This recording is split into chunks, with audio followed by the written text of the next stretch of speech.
Let's be real. Me and you both.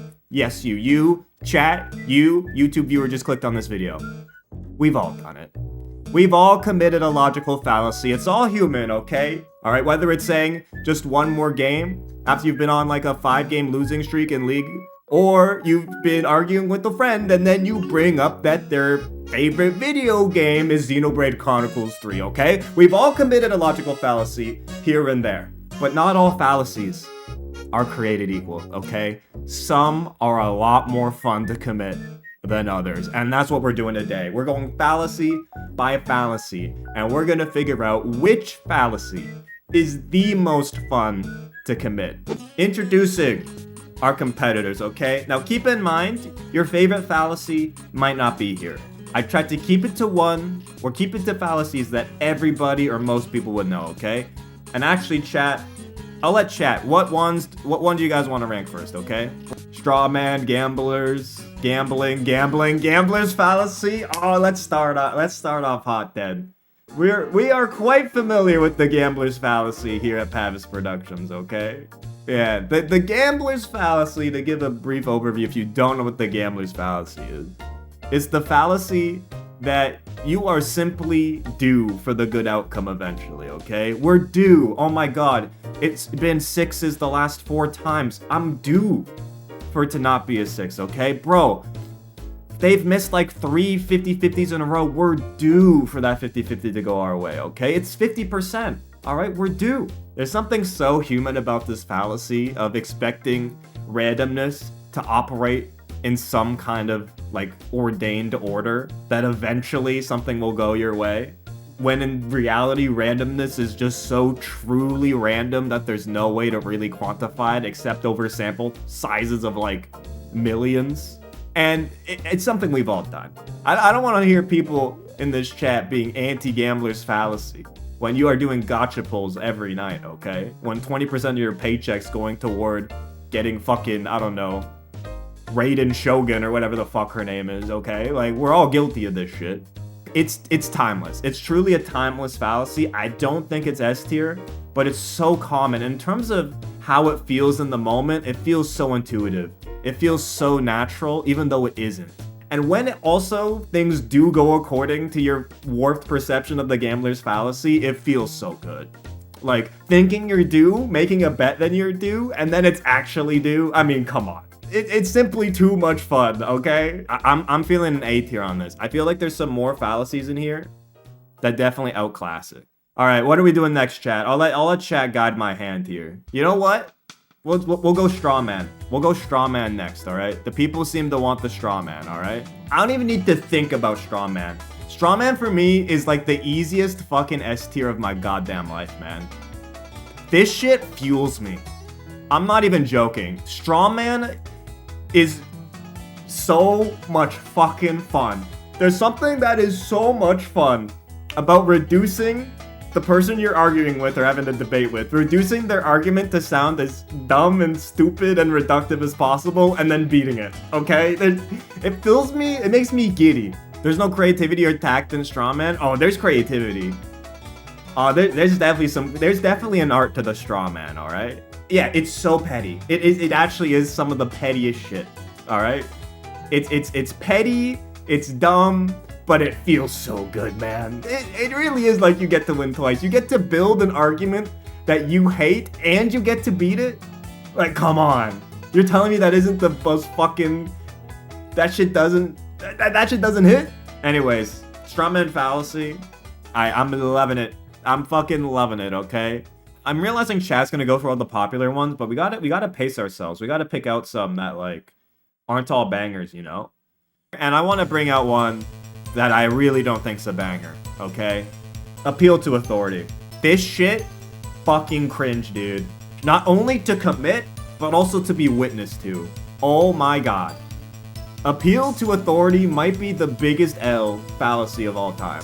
Oh, so you hate all authority, Pavise. See, we're getting it. We're getting it here. We're getting it, chat. But yeah, appeal to authority, so fucking cringe, man. When I was a kid, and also in high school, I was a bit of a square, okay? I had an appeal to authority phase in my life when I was in high school. So I'm well aware of how cringe this shit is, okay? This shit, it goes right to the bottom. Appeal to authority, D tier. This shit fucking sucks. Next up. Ah, there's so many of these are great topics. So many of these are great topics. You know what? This is actually a great one. We'll go to quote because this one, I don't even know how to say this fucking word, by the way. This one, though, can be summarized in 2 words. Know you. It's the know you fallacy. This shit is so fucking fun. Hitting somebody with fucking know you in the middle of an argument, it's a great feeling. Such a good one. I agree, such a good one. I love this fallacy, okay? There's something about flipping the script on somebody with this fucking bullshit that is so funny. It's not even good, to be fair. It's like, it's objectively bad. Like, in terms of effectiveness. This is some kindergarten-ass shit, bro. It's so simple and so basic, but so fun. Even if it's not effective. Someone says you're cringe and you just say, no, you. What do you do? What can you say? What counterpoint do you have? Like, it's over. GG's. Shake my hand. We're done here. We're done here. Where does this one? I'm not an S tier on this one. I'm thinking like, I'm feeling a B on this one.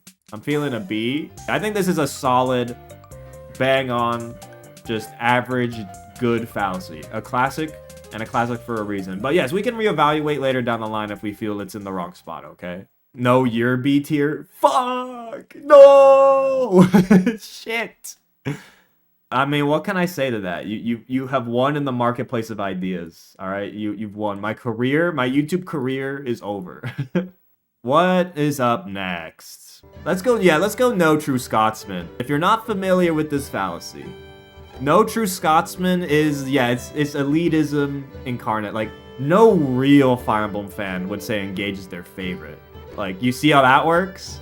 I'd say experts in this, Fire Emblem fans, experts. They are experts at the no True Scotsman fallacy. Persona fans, experts. Just general Shin Megami Tensei fans, also just well-versed in this art. No real logical fallacy enjoyer would put no True Scotsman at the bottom of this list, man. Look, it's applicable across a variety of things, but I agree, it doesn't have that fun factor, man. To enjoy this fallacy, you have to enjoy snobbery, okay? And look, I think to some extent, everybody dabbles in a little bit of snobbery, okay? Like, just a little bit, all right? Everybody's got that one hobby that they're a little bit of a snob about, okay? There is an angle to snobbery where it can be fun to gatekeep a little bit, okay? But also, in the grand scheme of things, you have to love it a lot for it to actually be fun. Like, it's fun once in a while to dabble in, but as a way of life, I'm not feeling it. I think no True Scotsman, I'm feeling a C on no True Scotsman. Unless you're a snob maxer, okay? If you're a snob maxer, then this skyrockets, okay? Because snob maxers, like, love the fuck out of this fallacy, okay? What are we doing next? We've got a lot more to go through here. We'll go middle ground. Actually, I have thoughts on middle ground, okay?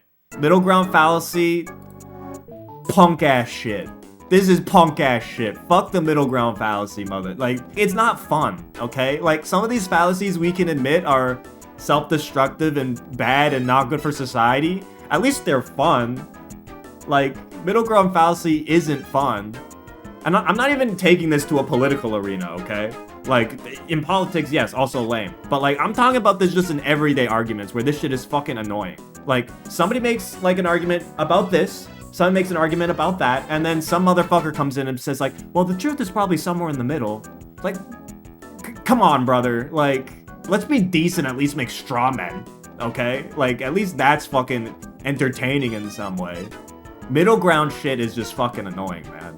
Punk ass shit. Get this out of here. This goes right to the bottom. This is definitely a D tier, F tier fucking garbo fucking fallacy, man. Why do you hate non-binary people? That's where you're taking the middle ground fallacy? Or applying the middle ground fallacy to the gender spectrum? That is so devious. That is so fucking devious. No, I'm not saying that. Alright, next up. What are we doing next? I'm seeing a lot of loaded questions out here. We'll go loaded question. Okay, so this shit, loaded questions, I won't deny, they're fun. Slipping in a little loaded question into a debate just to see if they fire it, see if they fucking shoot themselves in the foot with it. What's the picture? It's literally loaded question from Destiny 2. I don't even play Destiny 2. I literally typed in Google Images loaded question and I saw a gun called loaded question and I was like, my work here is done. But look, I can dabble with a loaded question, okay? I don't think they're as fun as some of the other fallacies, okay? Because loaded questions are kind of, they need a two-part system to work here, right? Like, you need the gun or the loaded question to go off, to like, in the debate for it to feel good. But like, it's sometimes very obvious when you do it. It can sometimes backfire and just kill the entire conversation or debate, like, right away, if it misfires. A loaded question is a question you ask that has the answer and conclusion already baked into it. It doesn't even have a response. It's more like you're stating your point in the form of a question. And again, sometimes slipping one in, especially if your opponent, or if the person you're arguing with over whatever stupid shit you're arguing about, like, stumbles and fires off back at you and actually falls for it, like, it feels good. If you get someone off guard with it, it feels good. When it doesn't work, it's awful. So it's kind of volatile. 50-50s, we take those we're due. Oh, yo, combo with Gambler's Fallacy. Dude, we just invented a person. Person who loves loaded questions because they're eventually due for them to hit. So true. I don't know. I'm in the middle between these two. I'm gonna go B. I'll go B on this one. I think it's kind of right in the middle of the road. A fun but unreliable fallacy. Isn't B essentially the middle ground of this tier list? No! I committed the middle ground fallacy. You know what? Maybe this is the time. It's time to bring out special pleading. Guys, I'm a little whittle streamer. I didn't know about the middle ground fallacy. I put loaded question. I didn't know. It's my birthday. Yes, it's my birthday. I'm a little birthday boy. Come on. Here's the thing about special pleading. Being the person doing it, totally justified. Whenever I see someone else do special pleading, what the fuck is wrong with that person? They think they're so special, dude. What the fuck, man? So this is where it gets tricky, because undeniably, special pleading, a punk-ass fucking move. But it's a fun punk-ass move. As opposed to appeal to authority and middle ground, this one's fun, which, like, definitely amplifies it on this list, right? Because everybody's had a case where they've busted this one out, okay? Everyone's had a case where something happened to them, or they're arguing with somebody, and they plead a special case, alright? Everyone's done it, without fail. But when you see someone else do it, like, oh my god. This shit is so fucking annoying. But look, this is from, like we said, beginning of the list. This is first person POV. As the person doing it, how fun and good does it feel to do special pleading? I am gonna deduct at some points for being cringe, but I'm gonna go bottom of B. I think it's just it's too much fun to do yourself. I can't believe this. Another middle ground fallacy in my logical fallacies tier list. Unbelievable. Now Pav is gonna put all the fallacies in B because it's the middle ground. So true. So true. Hey, it's time. People were asking for slippery slope. I think that's the best segue possible. It happened once and then it happened twice. Surely that means every single fallacy now that Pava's ranks is gonna be in B tier. Slippery slope's interesting because it's like there's a level of delusion you need to hit. You know what I mean? It's kind of hard to pull off. And I'm not sure it's as fun as, like, some of the other ones here. It just, there's rarely a time I ever find myself, in the first place, committing this fallacy. Cue the montage of every clip of me committing this fallacy every time over the course of, like, hours and hours and hours of me talking in Yappa segments. Cue the montage. I don't find it entering my everyday fallacy, you know, rotation, you know? Yeah, it just doesn't hit enough. And even when it does hit, it doesn't hit that hard, you know? Because I feel like most people can intuitively understand why this is a fallacy, you know? Like, some of the other ones in here, people, like, it's very human to do these things. And Slippery Slope, there's some level of catastrophization with Slippery Slope that, like, is inherently human, but it just doesn't rear its head as much as, like, you would think compared to these other ones. And even when it does, it doesn't hit as hard. I'm gonna go C tier for Slippery Slope. It just doesn't quite hit. I don't know. We got some appeals on the board. Yeah, let's do appeal to tradition. Appeal to is always a tough one, and when it's authority and when it's tradition, it just doesn't hit, man. It never hits. It's not fun either. Like, maybe there's an angle of saying it's fun in the sense of, like, the old ways. Like, in a fantasy type thing, you know? But, like, in actual practical day-to-day conversations and arguments, this shit's just annoying, man. It's annoying, it's lame, it's sauceless. I think it's definitely going to D tier. This shit is just annoying, man. Only good tradition is naming Avatar Joe. Yeah, chat be like, I hate appeal to tradition. Anyways, we must name every avatar with Joe as their first name, okay? Because that's how we've always done it and always will, okay? Sometimes our own personal traditions, when they get disturbed, we're like, what the fuck, man? That's how I've always done it, you know? I'm gonna go appeal to tradition, D tier. Well-deserved D tier. I think we bring out a heavy hitter, all right? I'd say this is the grandfather of all fallacies. This is both the WBO and I forget the other one, the WBC fucking title belts. This shit, oh boy. Oh boy, personal attacks in the middle of an argument. Oh, are you kidding me? You're telling me this shit isn't just fucking crack cocaine? Just in the middle of an argument, just bring in a fucking random-ass personal attack, just slandering your opponent for no reason? You telling me this shit isn't some of the most fun shit on the entire planet? Goatee having ass? Shut the fuck up!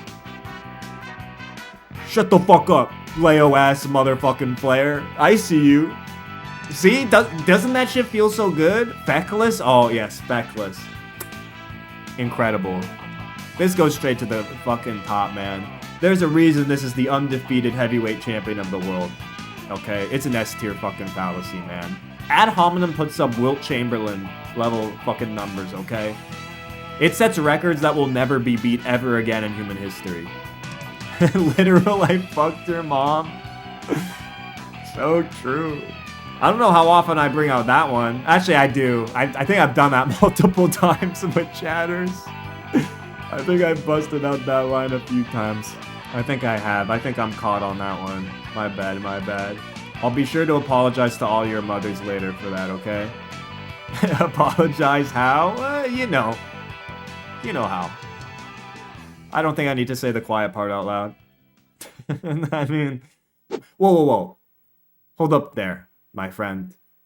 Please subscribe, please. I'm special pleading right now. I'm appealing to emotions. Join the bandwagon. Look at all these people who are subscribed to me. Join the bandwagon of Pavise subscribers. Alright, we're launching a fallacy even in the subscribe segment, okay? Join the Pavise bandwagon or else you're a loser. Anyways, back to the fucking video. Alright, what do we want to do next? Alright, cherry picking's coming up a lot, so we'll go cherry picking. Cherry picking is picking the one data point or one thing that supports your point and nothing else. Just pick that perfect cherry. Present it in your argument. Incredible. It's really easy, to be fair. This is one of the easiest fallacies, man. I don't know how it ranks on fun factor, though. I agree, it's kind of too easy, right? It's too meta. It's like you're playing the most powerful character in the game, but their playstyle is so fucking boring. To the fact where it kind of loses its, like...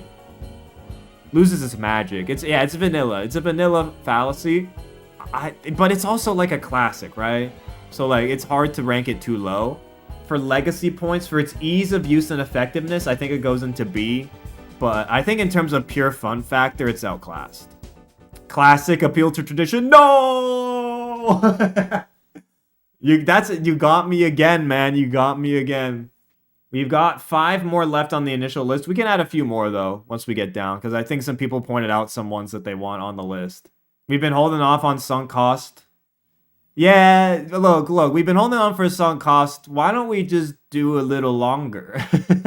Why don't we sink a few more costs in before doing sunken costs? You feel me? You know what? Let's do false costs. It's the classic correlation does not equal causation. You connect two things that correlate but are actually not related at all. If you're a sports fan, this one's goated, bro. It's the best way for claiming some agency over how your sports team is performing. Hey, I turn it in for the first time all season and they won. Gonna tune it every time now. Like, it's so nice. Now, out of a sports context, I think it's less fun. It's fun to use or for your own personal enjoyment in areas of your life you have little control. For the petty things, for the petty and small things in life you can't control, false cause is kind of awesome. In every other context, this shit is kind of not great. But also it feels intuitive, like it happens so naturally. It's kind of undetectable. You don't even notice you're doing it until you've done it. Where do we go on this one? I'm thinking it's probably like top of C. I'm thinking top of C. I'm gonna move these two out of the way. I'm gonna go false cause top of C. It fulfills a small niche where it's good, but in a lot of other contexts, I don't find it that enjoyable. We've got 5 more on the list. False analogy, sunken cost, bandwagon, red herring, appeal to nature. Let's get red herring out of the way, I think. A red herring in a story is there as a literary device to distract the viewer's attention away from something important to something that's actually is like as a distraction, or is like actually in the grand scheme of things irrelevant. But you can do the same thing in an argument. You can throw in red herrings that misdirect and make people go after them instead of like your actual point. And I mean, it's almost like a category unto itself, you know what I mean? It's a Trump classic. Trump is the goat of red herrings. I'll say that. Can I shrink this hideous fish? Get mogged. Get fucking mogged. Hideous fish, get mogged, motherfucker. Ad hominem on fish? That is true. That is true. That is an ad hominem attack on the fish. I got a phobia, bro. Scanning my list of logical fallacies to commit against you.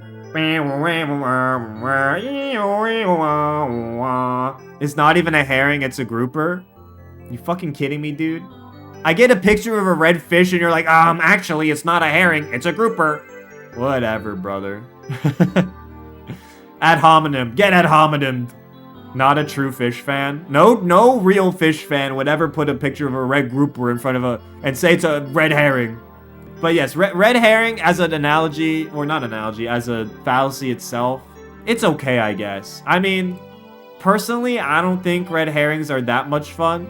It's kind of like a loaded question. Like, you throw it in, you sprinkle it in, you throw in some bait, but there's no guarantee they're gonna bite. And even if they do bite, I don't think it really, like, hits like some of these other fallacies do. So, like, I'm not feeling too hot on the red herring.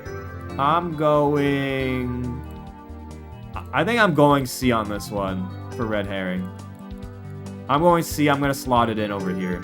Like, for me personally, in terms of fun factor and using it, I don't really get a lot out of it. Okay, I really don't. I think situationally it can be fun and good, but I think it's outclassed by everything above it. We've got bandwagon, appeal to nature, false analogy. We can go appeal to nature. Yeah. Out of the appeal twos, I think is the least punk ass, but it is still kind of punk ass in nature. Look, the reason why this can work in some contexts is because everybody likes nature in theory, right? Like, who's gonna say I hate the woods or I hate nature, right? Like, yeah, it's only natural to like nature. Am I right? What actual nature? What's natural? Both. They both fit under this umbrella, you know. What is natural and nature are like considered. I'm considering them analogous in this, you know, fallacy. Oh, so you hate nature. Oh, so you hate animals. Okay, so you hate animals. You hate nature. You hate plants. Is that what I'm hearing? You hate plants. But like, yeah, just because something's natural also doesn't mean it's good. So you want the ocean to die. Yep. I hate waterfalls. I hate waterfalls is actually what I mean here. Look, so I don't think it's as egregious as the other appeal twos, but I still think it's down here. Top of D? Yeah, I think that's actually true. I think we go bottom of D, above middle, or not bottom of D, top of D. When I look at the ones in this tier, I'm like, no, those are better than Appeal to Nature. I think it's top of D tier, though. It's top of D. Sunken Cost, we're gonna do last. Are people feeling Bandwagon? I'm seeing some bandwagons in chat. Think of Bandwagon as appeal to popularity. Like, I believe in this idea because a bunch of other people believe in this idea, so it must be right. So I'm getting on the bandwagon. Stormblood bad? Okay, but Stormblood kind of isn't great. Engage story bad? Okay, but it kind of is, though. Get me on that bandwagon. Engage story bad? I'm fucking... Yeah! Woo! Yo! Let's go! I'm on that one. Catch me on that bandwagon. And this is where it comes from. This is the fun factor, right? Because there is an element that is fun about being on the bandwagon. There's a fundamental human element of looking around and seeing a bunch of other people reinforcing the same idea you have. As the person doing it, right, it feels good. Even though it's a form of appealing to popularity, which is in of itself kind of like, it's punk ass, right? And also, yes, making fun of bandwagons. Seeing someone commit bandwagon and calling them out on it is also fun. It's interesting. It's fun on both fronts in that sense. Like, watching someone else do it makes it really fun to call someone out on it and say that. And then being on it is also still fun to then look at the guy pointing at you and calling you stupid, to then have all your bandwagon cronies point at them and say they're stupid for not being on the bandwagon, right? Like, there's something about this fucking shit that in some form kind of hits. But it is undeniably punk ass in some way. I'm gonna go here near the top of C. Top to middle of C. I think that's where it makes sense for its home to be. Okay. False analogy, and then finally we'll go into Sunken Cost, okay? The apples to oranges El Clasico. It's fun, right? It's fun. It is kind of fun to do. Even if you are self-aware of the act, of that, the analogy you are doing is fundamentally flawed, the crafting of the false analogy itself is just a form of self-expression and joy. I don't know how to describe it. It's an expression of the self in such a unique way. It's fucking fun. I'll say it. It's fucking fun. I don't think it's as fun as Strawman, because you don't really get to deconstruct your, like, opponent. But crafting and making a false analogy in of itself, even when you're aware the analogy is kind of fucked, is kind of like an interesting way or form of self-expression. I don't know who to or how to describe this. I just can only say that listening to my gut, I think this is an A-tier fallacy. I think it's A-tier. Shit is fun, man. The final fallacy. It only makes sense that Sunken Cost comes right near the end, okay? It's a weird one because it's so much despair and so much hope at the same time. It's the final copium. It's the ultimate form of copium. It's copium's final evolution. Every time I am doing it, I am objectively in pain. But yet the fallacy is the only hope I'm clinging on to. You're in the dark, cold night, and it's the only blanket you got. It's the only thing you have. It's the last thing you can hold on to that I've gotten this far. I can only keep going. You know what I mean? It almost transcends the idea of fun. It becomes its own thing. It's I like this one. You're making it depressing. I'm describing it as a hopeful thing, to be fair. But also, and there is a form of this that ties into the gambler's fallacy too, where sometimes the sunken costs do pay off. This fallacy is so poignant, so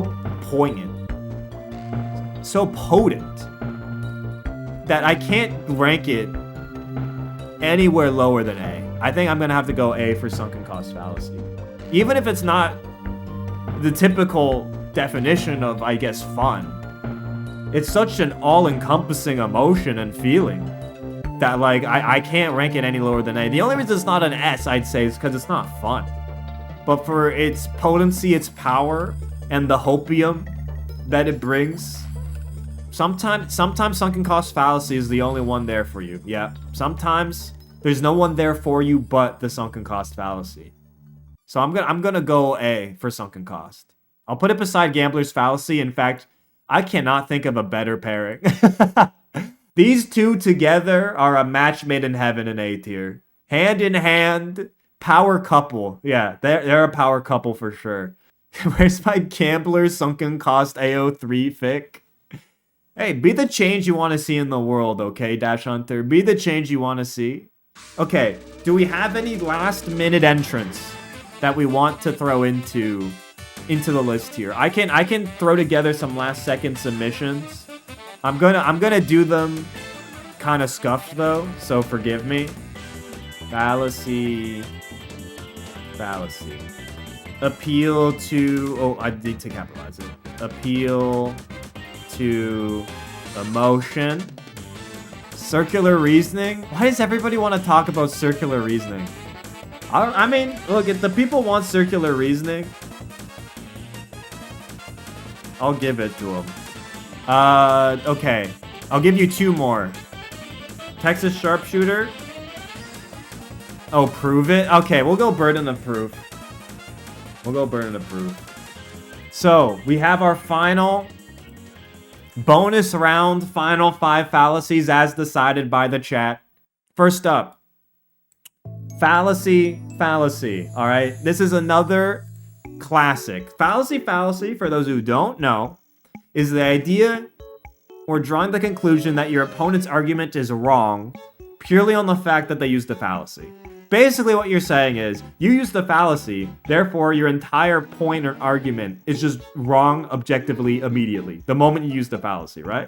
It's a form of attack on the person using it, in the sense of saying, you fucked up, therefore you're wrong, you know? Fallacy nuke, so true, fallacy nuke. It is no you coded. It's a gotcha in a way, but calling someone out on using a fallacy almost feels as good as using a fallacy itself.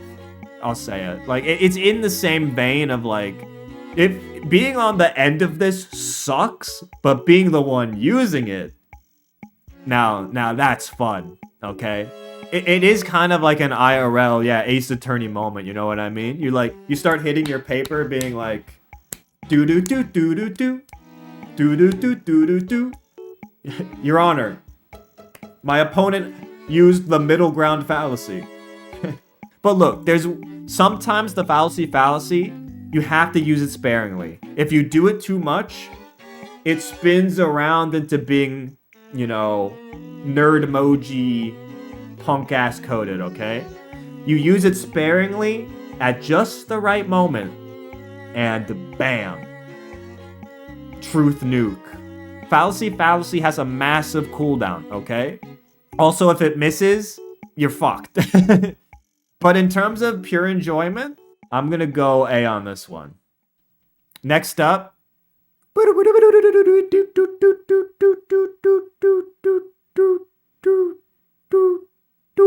Circular reasoning. Alright, what are we doing? Circular reasoning.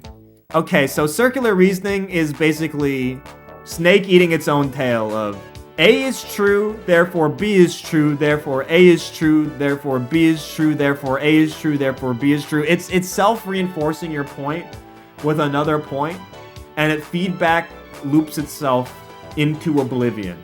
It is Ouroboros coded. It's so brain dead in a fun way. Yeah, I agree with that, Crispy. It is brain dead in a fun way. It's so like unga bunga brain, you know what I mean? Like, which means it's fun to do, but also it's not effective. It's an off-meta, you know, character that's fun to play, but ass. It's a low-tier fallacy in terms of effectiveness, but in terms of fun, you know, it's a B. You're not playing to win if you're picking circular reasoning on character select, okay? You're not playing to win. But sometimes you're not playing to win. Sometimes you're playing to have a good time, and in that case, circular reasoning, I can see it being the pick. You're playing to infuriate your opponent. Yes, that's circular reasoning coded. You're playing a character that's annoying to fight, not good, but is fun for you to play and terrible for your opponent to play against. And in that sense of the word, a great time. The Teemo fallacy? Dude, I don't even play League, but that's funny. All right, 3 more to go. People have been asking for appeal to emotion. We'll go appeal to emotion. Instead of using facts, logic, reasoning, you just appeal to how someone feels about something to win your argument, right? Like, yeah, think of the children, a classic. A classic. Think of the children. Like, that's the OG, timeless classic appeal to emotion. Think of the children. But it's also like, it's kind of dirty. It's got this kind of grime to it where like, instead of arguing on any merits at all, you just drop all pretense and you try to like wiggle your way into your opponent's emotions. I keep saying opponent. I really don't think about debating people this way. But like, I'm struggling to find another word. Yeah, it's filthy, but it can, yeah, I agree. Filthy, but brutally effective in the right hands. I mean, this is the opposite of circular reasoning, okay? It's the exact opposite. Appeal to emotion is kind of meta. It's really good, but it's almost like too good. And to the point when you use it, or like it happens, or it's being used on you, it just feels bad. It's bad top level meta that feels bad to play. It's kind of not fun. It makes you and your opponent feel bad after, like both of you. So I'm gonna go C on appeal to emotion. Keep in mind, this is fun factor, and I'm really not feeling appeal to emotion in terms of fun factor. If you like this fallacy, may I recommend therapy? If you're like, no, that's S tier, what are you talking about? I think you've got other things we need to unpack a bit. You feel me? Don't unpack it with me, but like, if this is your go in terms of fun factor, I'm just saying. Okay, 2 left before we wrap up this incredible tier list. All right, Texas Sharpshooter, Burden of Proof. Where do we want to end on? Let's end on Burden of Proof. Let's do Texas Sharpshooter. Wait, where did moving the goalpost go? Did I forget? No, I forgot one. How could I forget moving the goalpost? How did it not end up in here? Did I not throw it in here? There it is. How could I forget moving the goalposts? Okay, we got an extra bonus one to end on. I just realized it wasn't here. We literally moving the goalposts midstream to bring in moving the goalposts. I can't think of a better way. That's cinema. Yes, my bad. Texas Sharpshooter is having a conclusion and interpreting data specifically to fit your conclusion and your conclusion only. It's like picking multiple cherries, if that makes sense. You know what I mean? It's like cherry picking on a bit like on crack. Not only did you pick one cherry, you picked a bunch of cherries in advance knowing the specific point you're trying to prove. But it was just a crapshoot and a bunch of random shit. It's shooting none of your targets and painting the target on where you shot. Yep. Exactly. I picked up the whole cherry tree. Here's the thing. Texas Sharpshooter, way more effort than cherry picking, and as a result, kind of way less fun. Texas Sharpshooter is kind of a lot of work for like, I guess, somewhat big reward. But I don't really find this fallacy appealing. Yeah, you have to have like a set of data to collect from in the first place. It's kind of situational too. I'm going C on this one as well. I'm going C on Texas Sharpshooter. Yeah, you have to spend like 200 meter in order to use it.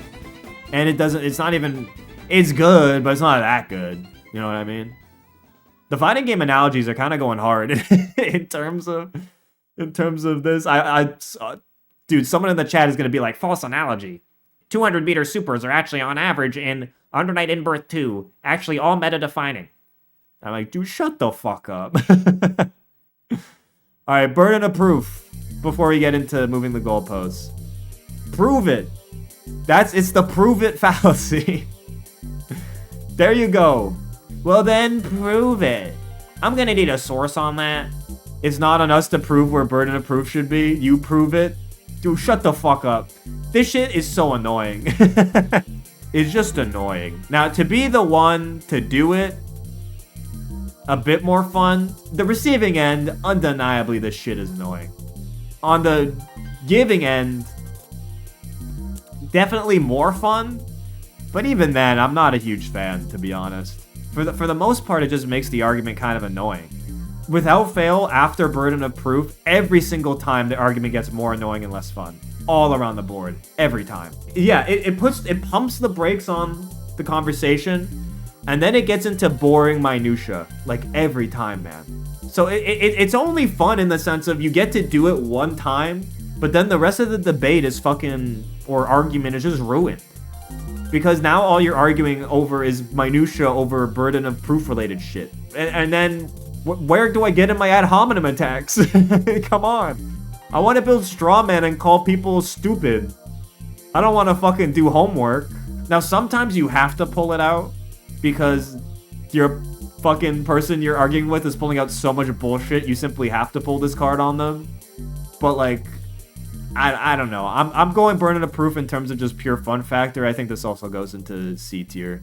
And it gets extra demerits for ruining arguments and future potential for other fallacies. It's always the end of the combo, and it rarely sets up anything after that's fun. I'm catching up. If we're adding fallacies, you should add denying the antecedent. I'm going to bring out an ad hominem attack. If you're typing out denying the antecedent in this fucking chat, you're in the wrong, you're not in the wrong stream, but you have severely fucking misread the fucking tone of the room. I'm not talking about denying the antecedent or whatever the fuck it's called, okay? We're gonna rank real ass classic fallacies, like moving the goalposts, okay? Dude, moving the goalposts, I'ma say it, moving the goalposts, S tier. This shit feels so good. I am not gonna deny it. Moving the goalposts, S tier, bro. It's actually peak.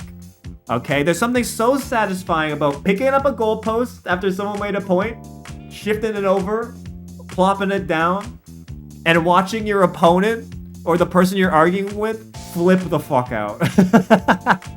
Oh, it's so good. It's so good. Someone explain it. Basically, moving the goalposts is changing your acceptance criteria midway through an argument. You say to prove point A, they prove point A, and then you say, well, you didn't prove point B, when you didn't even mention point B in the first place. Like, POV, you enjoyed rage baiting. Yes, this is the rage baiter ultimate. And it's great because it has, like, no cooldown. That, like, you get this shit recharges instantly, and you get to do it again, and again, and again. You get to do it. You can spam it. Yeah, you spam this shit. You do it ad infinitum. Now, that's on the dealing end. On the receiving end, this shit is fucking infuriating.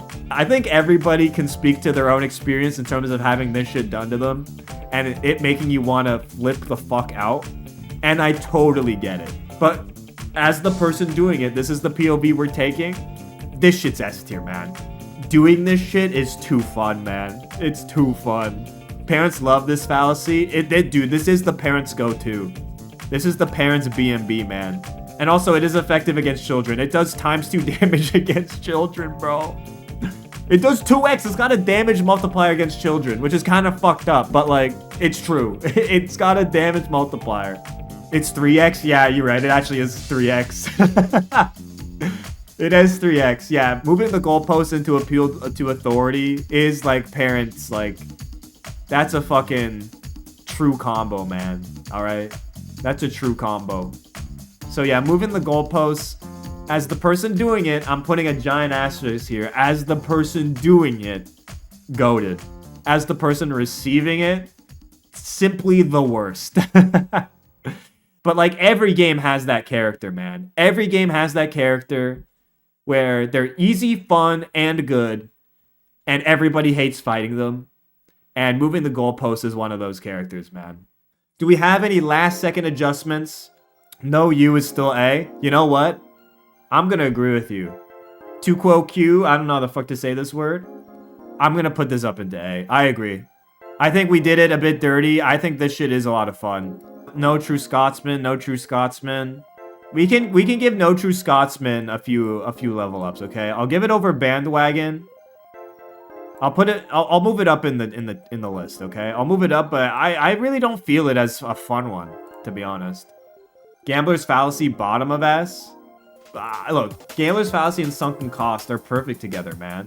Look, and I don't see both of these going into S tier. I think S tier we got right. Strawman and Hominem and moving the goalposts should have, like, these are S. I'm a Sunken Cost main personally. I think I'm definitely a Strawman main. I'm definitely a Strawman main. Strawman is fucking too much fun to not play. We got some ad hominem mains in chat. Ad hominems. False analogy, Strawman. Slippery slope with fallacy, fallacy pocket. Oh, okay, we got some secondaries in here. I'm sinking so many costs, bro. Hey, those costs aren't gonna sink themselves. Somebody's gotta do it. Anyways, I think we've got our list, folks. We've got our lists. There it is. The Pavise Productions and the chat logical fallacies fun tier list, okay? And there you have it. I hope you had a good time, had a laugh, had a chuckle. I apologize for any logical fallacies I committed in the process of making this tier list. I'm sure there were many, and I'm sure everyone in the comments will point them out to me. But if you enjoyed this, you know, hit the like button, hit subscribe. You all know that jazz. But if you enjoyed this, check out my other content. I usually make video game content, but you might find something you might like. If you enjoy a tier list format and style like this, I got a lot more where that came from. Okay? So thank you for tuning in. Have a good morning, evening, afternoon, wherever you are, whatever time. I will see you in the next one.